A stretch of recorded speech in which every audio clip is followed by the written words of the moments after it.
উৎপাদন বাড়াতে March April ২ মাস মেঘনা ও তেতুলিয়া নদীসহ ইলিশের ৫টি অভয়াশ্রমে সব ধরনের মাছ ধরায় সরকারি নিষেধাজ্ঞা জারি করা হয়। এ সময় নদীতে কোনো জাল ফেলতে পারবেন না জেলেরা।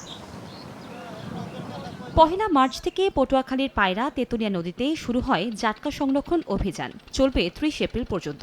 ইলিশের অভয়াশ্রম রক্ষায় নিষেধাজ্ঞা পালনে ইতিমধ্যে ঘাটে ফিরেছে অসংখ্য জেলে নৌকা ও ট্রলার। নিষেধাজ্ঞার কারণে বেকার হয়ে পড়েন তারা। জেলেরা বলছেন, গত কয়েক বছর ধরে জ্বালানি তেলসহ বাজারে নিত্যপণ্যের দাম বৃদ্ধির পাশাপাশি আশানুরূপ মাছ না পাওয়ায় ধার দেনে জর্জরিত তারা। এদিকে নিষেধাজ্ঞা চলাকালীন প্রতি মাসে জেলেদের ৪০ কেজি হারে চাল দেওয়ার কথা থাকলেও নানা জটিলতায় তা জোটেনি প্রকৃত জেলের ভাগ্যে। তালিকা হালনাগাদের দাবি তাদের। আমরা ঠিক মতো জাল বাইতে পারি না, মাছ ধরতে পারি না, তারপর কিস্তি বা দাস আমাদের সেগুলো ঠিকভাবে দিতে পারি না। কিস্তির জন্য আসলে আমরা পালাই থাকি।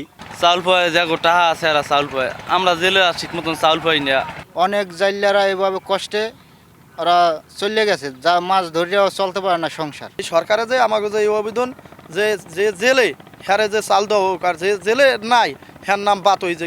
এদিকে অভিযান সফল করতে সচেতনতামূলক প্রচারণা চালাচ্ছে মৎস্য বিভাগ। নিষেধাজ্ঞাকালীন কর্মহীন প্রায় ৬৫,০০০ জেলেকে প্রণোদনার খাদ্য সহায়তা দেওয়া হবে বলে জানান মৎস্য কর্মকর্তা।